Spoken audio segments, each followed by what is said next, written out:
Hey Matthias, how's it going, man? Hey Paris, pretty good so far. Your office slightly changed since the last time we spoke. Yeah, I'm at an airport lounge. They said that you're supposed to keep to your routine, so this is what I've done. I'm at an airport lounge.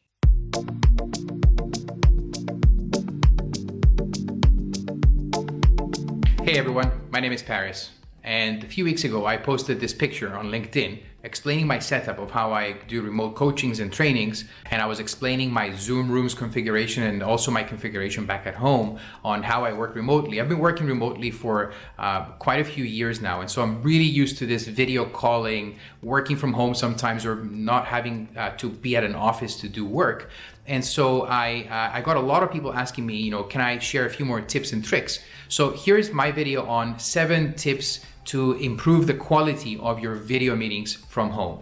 All right, so tip number 1 is, if you can, use a virtual background, just like you saw in the beginning of this clip. It's actually quite fun. It keeps the energy high, and it's, let's just say that eventually you actually think you're there. So pick a nice background, and I don't know how this works, but somehow psychologically there's a bit of an uplift in one, knowing that you're not looking at your laundry or everything else you have in your room. In my case, this is a sort of a guest room, and we're using it as a staging room for life working from home. And so it's nice to actually just escape even visually that space. Now, using a virtual background is not available for everybody. It depends on the software you use. I know Zoom has it, and it works really well. You don't have to have a green screen, but if you do, the result is even more realistic. In my case, I have this green screen sheet that goes onto my chair, and as I move with my chair, then the background moves with me. But it's perfect because it's the right distance from my monitor,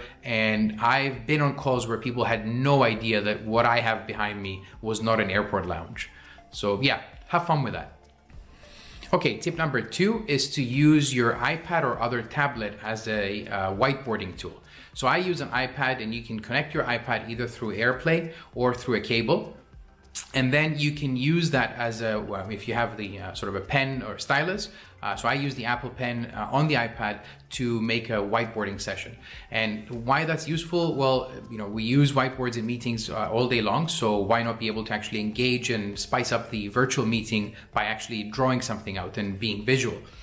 My tool of choice in terms of software is Procreate, and this app is fantastic because it recognizes dual monitors, which means that the actual pens and styluses and erasers and all these tools that I see on my screen are not visible to the participants. The participants, all they see is the finished product of the whiteboard. So that's a great little combination of an iPad and Procreate, and in this case Zoom, in order to be able to use this wirelessly through AirPlay.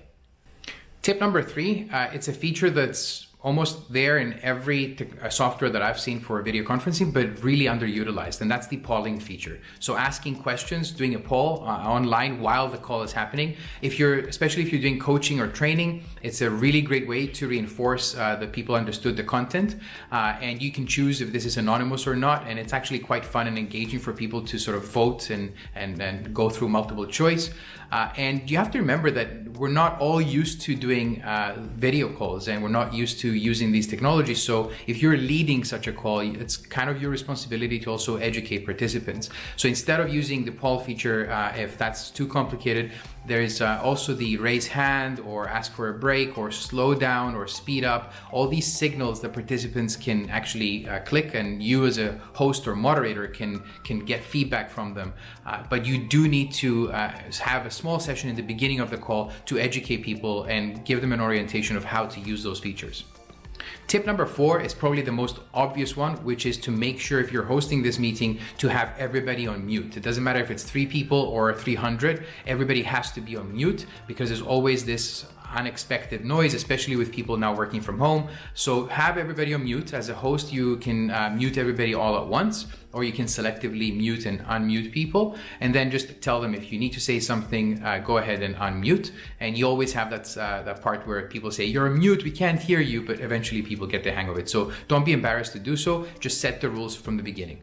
Moving on to tip number 5, and that is to have really good quality of audio. I think the best way to go around this is to have a headset. Wireless headsets nowadays, almost everybody has one or uses one. My choice is the AirPods Pro. They work really well both as an audio source for input and output. And because I think really well on my feet when I'm doing training or coaching, I can be mobile, I can walk around while talking to my audience. You can also use a wireless microphone for that purpose. But what you don't want to use is your default microphone that's embedded in your laptop, especially if you have a laptop and that's your tool of choice.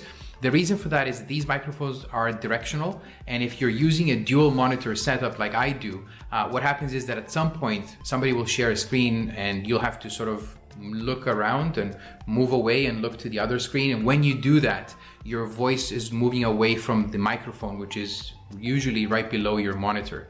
And so when that happens, your volume drops immediately. So you have a microphone on your laptop, but maybe best to invest in having a little bit more better quality of sound. That's really important. So tip number 6 is all about sharing screen. And this is a feature almost everybody uses, especially if you're hosting a meeting and you're going to be training or coaching, and you're going to be sharing content. You're going to be at some point sharing your screen, which is typically either a keynote or a PowerPoint or some sort of document. What happens in most cases when you share your screen, the real estate of your video conferencing tool is basically taken up by that shared screen space. So everybody else becomes either tiny little windows, thumbnails, or you can't even see your audience. As opposed to what you have when you're not sharing a screen, which is the what's called a gallery view. And in the gallery view, everybody's in equally sized thumbnail. So you can see, 10, 50 people in front of you with everybody's cameras on. But when you lose the gallery view and all you see is your shared screen, it would be the same thing as a speaker turning their back to the audience and just looking at their PowerPoint and reading from it. What happens is your energy level drops dramatically. You might not notice it, but because you're not seeing other people look at you, you're starting to get way deep into your own slides. And so you completely lose focus of your energy and things start to get boring. So my advice for this is that you need to look into the capabilities of the software you use and how you can actually circumvent that. But if you can't figure it out with sort of a nice little checkbox that you haven't managed to check, then one way around it would be to log in from a different device as a participant, say for example with your iPad, and on that device you can make sure you have gallery view, while on your device you can have your shared screen with your PowerPoint or keynote. And so if you have that device there, and you have to make sure that's muted, otherwise you're going to get echo from your sound, then you can have that device there to be your focal point of your audience looking at you. And just those eyes looking at you will make sure your energy is kept where it's supposed to be. Okay, my final tip for now is to have lots and lots of breaks. Looking at a monitor and having a video call is exhausting when you compare it with what we were used to, which was mostly face-to-face interactions. You want to have lots of breaks, especially if it's a longer than an hour type of session. At least every 45 minutes to an hour, you want to have a stretch break or a bio break where people actually are told you need to stand up and come back in 5 minutes. But even if it's an hour call, that doesn't mean that you're going to go nonstop without a break. It's really important, rule of thumb, maybe every 15 to 20 minutes to engage one of those features that I spoke about and many other features that exist. For example, the polling feature I spoke about, but even breakout sessions where people can go into virtual breakout rooms and do an exercise, or anything else like asking them a question, or even, especially if everybody's video is on, which I strongly encourage that you always ask your participants to have video on, is to even ask them to raise their hand and physically raise their hand, not the virtual hand, but you can see on the monitor who agrees or disagrees with something. And these are little tricks and tips basically to keep everybody always engaged and always listening to what you have to say and not to drain their energy. Okay, so for this last tip, my guess is that there's a few of you out there who'd like to know more. What are those tips and tricks that we can use in between those 15 to 20 minute checkpoints to keep the audience engaged? If you'd like to know more, drop me a line or write a comment, maybe specifically on something you want to hear more about. Just let me know what your feedback is on this video, so maybe we can discuss a few more things in even more detail. There's so much in this domain that we're all learning. I hope everybody's well, and keep safe and go virtual. Thanks for listening.